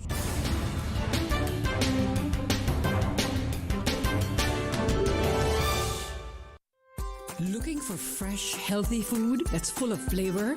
Then you've got to visit Kirk Market. Our dishes are made with fresh, high-quality ingredients. Enjoy vibrant mixed greens or satisfying pasta salads. Or try one of our delicious grill options like blackened chicken, spicy beef steak, or grilled salmon. Looking for something light and flavorful? We've got sushi rolls and poke bowls prepared daily. And don't forget to explore a hot bar or Billy Fresh salad at the salad bar. Stop by Kirk Market today for breakfast, lunch, or dinner and taste the difference. Eat well, live well with Kirk Market.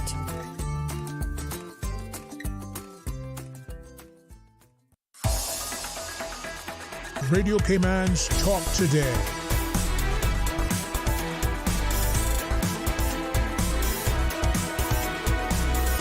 What is on your mind, Cayman? Welcome back, and a quick look at the weather here. Current conditions, 79 degrees, a beautiful 79 degrees, I must say, here in Georgetown. Winds out of the north-northwest at about 13 knots. The forecast is calling for isolated showers for the rest of the afternoon and into tonight. Winds are expected to be at 5 to 10 knots out of the north and northwest, with moderate seas running at 3 to 5 feet. And if you like the cool weather, well, more is coming. We're going to have a full-fledged, almost like a week of cool weather. Saturday, we got forecast for a high of 69 and an overnight low of 66. Again, on Sunday, the same thing, high 69, low of 66. And Monday, a high of 68 and a low of 63 degrees. Yep, we've got cool weather coming in here, so enjoy it while you can. And if you're going up to Florida, remember to pack something warm with you. So we've been talking about quite a few things here on Talk Today, everything from chickens to affordable housing. And we do have another caller on the line. Good afternoon. You're on the air. Good afternoon to you, Charles. Mickey, how are you doing? All right, I was listening on there, but unfortunately, I couldn't listen to all of it. I had something simple and doing. But very interesting, sure. I agree a lot with the agriculture thing. It's paramount importance, and I'm so glad people are paying attention to that and all the events that's coming up. It's wonderful, really wonderful. So I won't spend any more time since you've already talked about it, and importance of it is getting through to people. Trying to be food sufficient or whatever you want to call it. Yeah. And self-sufficient as far as food, growing our own things as much as we can. Oh my God, I have my own agriculture, sure. It follows me, I don't go to it. You're talking, I know what that gentleman was saying is quite right. We have let people come here and try to tell us our culture. We shouldn't have chickens running about. And I have some of the most beautiful chickens here. I've asked farmers to come get them, but it's just talk. They give me, they're not really seem interested, not interested, not interested, not interested. So it's important. These are the things that meant something to us. We've always done that. And for people to come here and tell you, no, you got to capture them, call them this and that, and the same thing with the cats. It's going to be a tough pill to swallow. We're just not going to go for that. So easily, especially the older ones of us who have seen the catastrophic change in Cayman. That's the only nomenclature word I can put to it over the last 50, 55 years because of listening to people who come here. It's all very good, some of them are very well-meaning. Most have come here to make money, and we know that. And there's nothing wrong with that. We went away to make money also. You're talking about the little donkey that was at Pedro. Yeah. You would be an expert on that. I looked after him, was very involved with him for 10 years and 9 months. I've always loved animals, but I never kept a donkey or a horse and things like that. And I had many different animals and raised them and sold fish and all that, tropical fishing. And anyway, he left this life here on Earth, I think it was the 14th of November, 2017. He left Pedro. It was really against my best wishes, but I don't dictate terms. I'm a worker. I work. I work and follow orders. I'll say no more about that. It still sticks in my craw. I'll be forever angry that he was our number one attraction. I have no fear in saying that. With all I would think so. Have to attract people there. He was a tremendous attraction to people. Many people would come there, I'm talking about on cruise ships, and say they heard about him And they want to see, they can see me right here, walk around with them. So he was It famous. was a wonderful experience. He was 37 years old. I have a few pictures of him. Unfortunately, my great phone that I had with most of those photographs, I put it down one evening and somebody took it, and that's the rest of history. Lots of great photographs of other family things in there too. But he was very attached to me. He'd hear my voice and he'd come running, and I'd take him over by the cemetery, Eden Cemetery there, and tie him up with a long 60-foot rope I bought myself. And so he had a good run over there, and then he'd call me. He needed me, or if he saw dogs passing, I had a special 3'6" aluminum pipe that wouldn't really kill a dog, but would give him a good lick. And I kept that with me. So if whenever dogs were over there, I'd race across them, run them, you know. Sometimes I'd call the animal people and all that. They knew my name, and I'd call them and that too. Tell them, try to come take care of these dogs running around. Anyhow, he was very important. I have many, many stories with him, unbelievable, because we know that donkeys and horses, for some strange reason, dogs too, and cats, they're sensitive to the supernatural, and that's the only way I can put certain incidents that happen with, because it's not normal things. I'm nobody that will get up and say, I've seen a ghost or something like that. That's not my kind of way of life, but I see things happening that I cannot explain, so I can only put it to the supernatural. It's some wonderful, wonderful things that happened with him that I cannot explain to the public what it was, except that it was something supernatural. And very, very, I relate some of it to tourists there now, since it's, 9 years now since he's gone this year, I think 5 or 3 years or whatever. But I'm not clear on something that you said there about the donkey, right? Yes. He died. Yes. But did Pedro get rid of him before that? It sounded like... No, we had sent him to a facility, a ranch. I won't say anything. I won't call any names or anything. I don't have a good relationship with them. I don't have, and I won't have. So I'm not going to call any names, embarrass anyone. I really don't give a damn if anyone wants to call my name. But that's just as it is. I prefer for that to be ended just like that. Yeah, but I mean, I'm curious about it because it's like you were saying. He was attacked by 2 or 3 pit bulls, and he was bitten so badly while he was there that they had to put him to sleep. Okay. No one bothered to tell me. He used to love apples and corn. I'd buy that. My wife and I, and she'd send them to him over the years, and I'd take them for him. And no one bothered to tell me that he was dead. Until I called the Agricultural Society. And the gentleman there, I still remember his name, the Borden, I believe. And he told me he had to be put to sleep.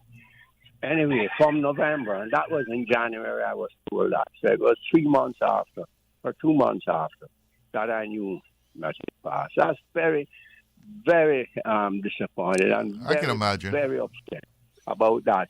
I remember going into people's grass pieces, climbing over fences, having dogs chase me so I could get grass for him. I drive as far down as Prospect from people to go get grass in the lean times, no rain, trying to find the best grass I could, and so forth. And then I learned that wasps like the guinea grass. I didn't know nothing about that before. Pulling up grass, 5, 6 wasps attacked me, all that I went through for him. But I gladly did it when I went back, look back on the whole thing. And, the love he had for me. So, anyhow, that was it, but I didn't know they had gotten another one. I heard something about that they either have one, because people were saying, take a look up at agriculture. I think they got one there. Yeah, they so sent me a picture today at the Agriculture Society. They have a donkey up there now. One of these days. But Yes, it was a wonderful experience with him, the 10 years and 9 months. One time he was very sick for quite a while. I had to nurse him back to health. And I remember one, the chief medical officer at the agriculture, saying to me, Vic, you know, if it wasn't for you, he would be dead. You know, your dedication to him. I said, I learned from you all. You all gave me good pointers. And they'd come there early in the morning and check him out, his blood count, and et cetera, and tell me what to get for him. And I run around and look for it. And so forth. I still have some of his medicine left after all this time there. But I just, like I said, it was a wonderful time for me, and it was a very sad time to learn of his passing. I try to teach people every day, and I'm not going to pull any punches with this. The value of animals and the big drawing card that they are. People have learned now from what I've been pressing home and got cursed for it, that animals are a major drawing card, a major in any place you have here. That's what tourists want to see. Yeah. Believe me, they want to see it. I got several cats there now. I carry them, get them neutered. I imagine that added a lot to the whole Pedro experience, you know, because it was just something that was just naturally a part of that kind of setting from those days when Pedro was, active. But, Mickey, I got to take a break. Certainly appreciate your story about the donkey at Pedro. You have a good afternoon, you hear? I'll be right back after these.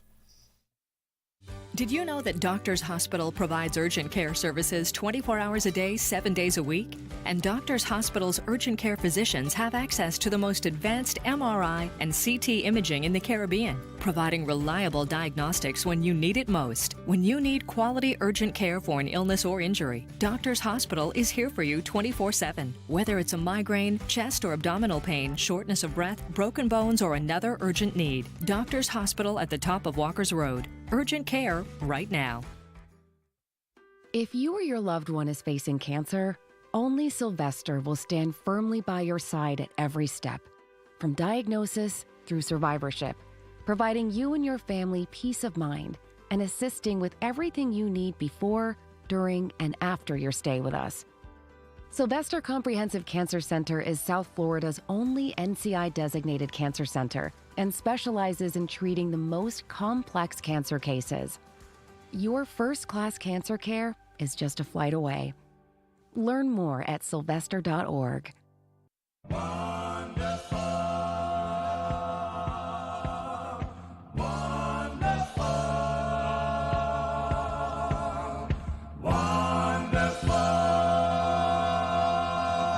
Your Yesteryear Musical, Saturday evenings at 7 o'clock on Breeze Radio. Entertaining, enlightening, and inspirational. Topical with CI cultural and heritage flashbacks. And the wonderful music of yesteryear, from the Thomas Edison era to the recent past. Your Yesteryear Musical, Saturdays at 7 p.m. on Breeze Radio, 105.3 FM in Grand Cayman, and 91.9 FM in Cayman Brac and Little Cayman. Be listening. History is always echoing. Freedom, Cayman Brac. Freedom, Little Cayman. Soft breezes, blue waters, no traffic. Unwind and rejuvenate your mind, body, and soul. Sister Island Staycations, a taste of freedom. Discover all that our sister islands have to offer. Talk Today is brought to you by Subway. Open. I'm back. Let's check in with the WhatsApp messages here. Remember, someone was mentioning about Cayman having the highest cancer rate. Someone sent me something. Looks like they did a little research there. And it says the Caribbean territory with the highest overall cancer rate per capita when measured by the age standardized incidence rate of all cancers combined, new cases per 100,000 population per year, is Guadeloupe, followed closely by Martinique and Cuba among Caribbean nations. And so we're not mentioned here from what I see. So there you go. And some more messages here coming in. What's this? Good afternoon, Mr. Glidden. Most developed countries have affordable housing in the form of co-op apartments or condominiums. So why can't our young and middle income Caymanians at least start with those? These days, we need 2 incomes to get a reasonable mortgage. Yeah. So, yeah, that's what we were saying. It's to think that everybody can have a house, that is unrealistic, but people can have their own condo. We build units that, are truly affordable. And let's see here. Oh, this one's got a lot of chickens over it. All right, so let's see what this says now. Okay, got to go behind the emojis. Young man, we all don't know what we got until we lose it. The tasty chicken is these that they call yard fowl. I was so pleased Monday to hear I was so pleased Monday to hear that they were at the award ceremony. Of course, they were at the award ceremony, right? Young man, no way will the Almighty let these hateful people kill out His creation. The cats and dogs, the chickens. I'm reading emojis here now. The cats, the dogs, the chickens, the ganga is all God's creation. Let them be. Yes. When we first started talking about this, someone was saying this was supposed to be at least partially in response to the avian flu that we had. What was it? At the end of last year, when you couldn't move any fowl in between the 3 islands. Everything had to stay in place. And he was saying they're going after the wild fowl, but this outbreak was in fact on a farm. So he didn't get that. I know, good question though.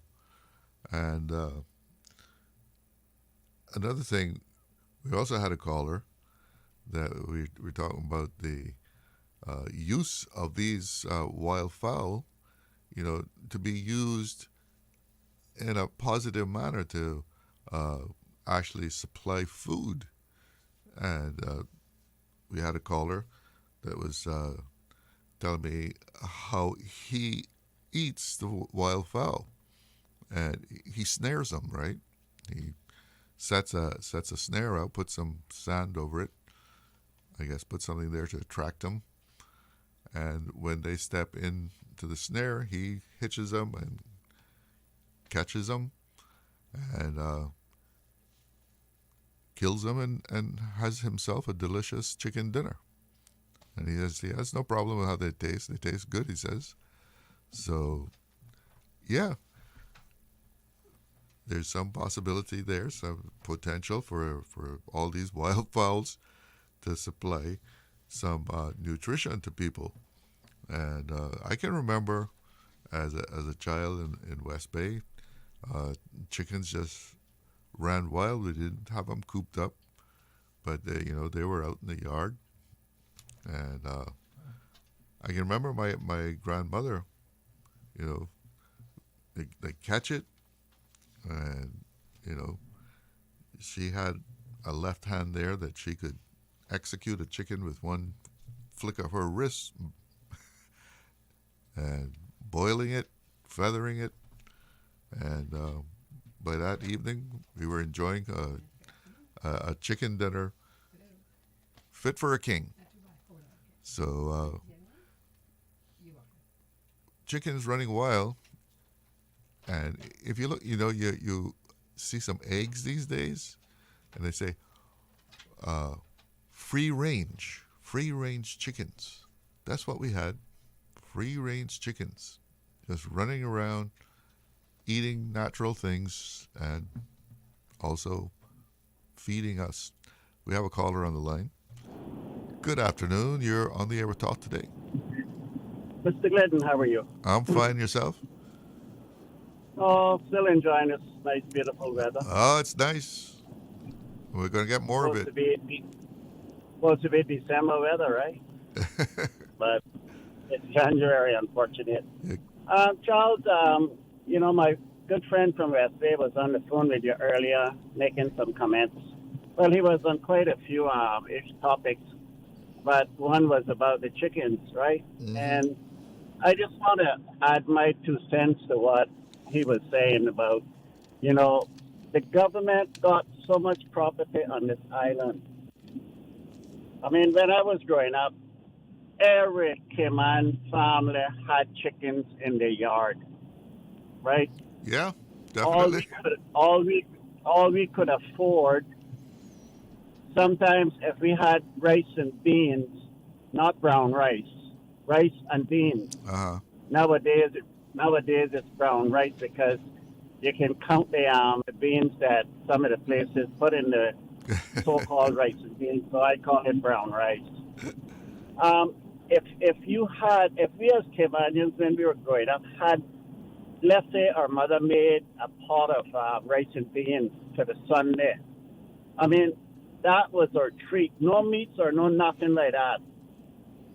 Occasionally, we would take one of the chickens, put him in hot water, soften him up, pluck the feathers out, and my mother would clean it, and she either would, do some frying or some stewed chicken or baked chicken or something like that. Them days it wasn't too much about baked chicken because we didn't have anything like ovens. So right. It was either fried or stewed or something like that. Yeah, exactly.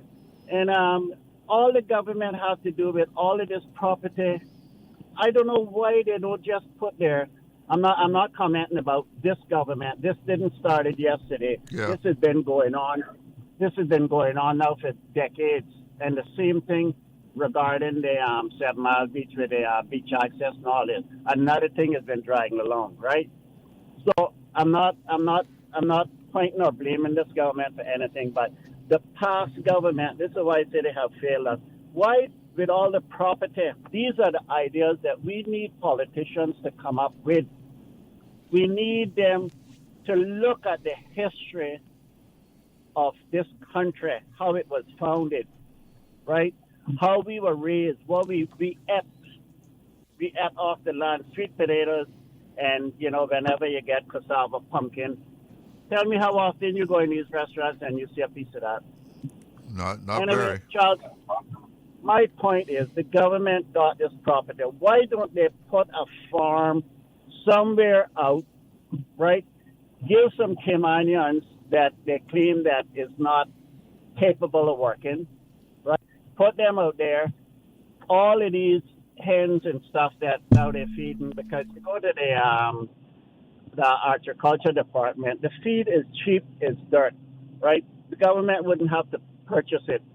But they could sell the eggs for half the price, right? Which would be a big contribution to this country. But no, I guess that was too hard to do, and they couldn't see that, right? And it's really sad because these are why we elect people, to be able to see in the future, down the road, 20, 30 years from now, and say, well, you know what? This is going to go a long way. This is what we need to implement. This is what we need to get done.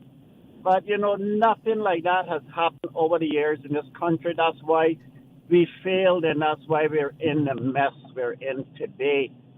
And I don't think, honestly, because of the foreign influence that is being brought into this country, we are not going back. And it's sad. It's sad.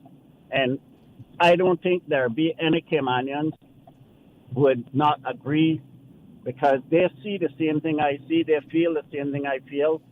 and it's not good. Charles, that's my contribution. Well, thank you. So hopefully the government will do something and start accepting what the people of this country are helping them to do to make a better country for the future, not only for us, but the future of the younger kids that is coming up, which is going to be very, very important. Instead of just going to the supermarket and just being able to buy this and buy that. Charles, have a good weekend, my friend. You too. You take care. Thank you. Bye.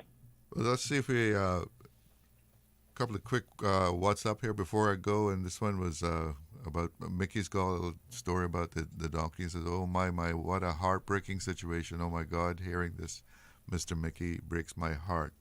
I'm a lover of animals, so sad to hear of that donkey." And let's see here, amen and amen, and it would provide jobs for the sick, lame, and lazy. And I think that's in response to that last suggestion of, I guess, a government farm. And that's probably the only way you can have some kind of really viable farming here. And what's one last one here? A politician is as good as the written advice of their former constituents. And is a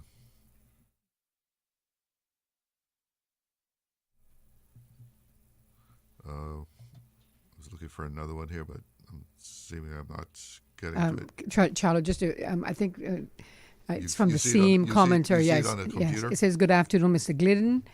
Most developed countries have affordable housing in the form of." Oh yeah, we read that. Okay, you did read that. Okay, yeah, great. I did read. Okay, all right. All right. Well, that's it for me.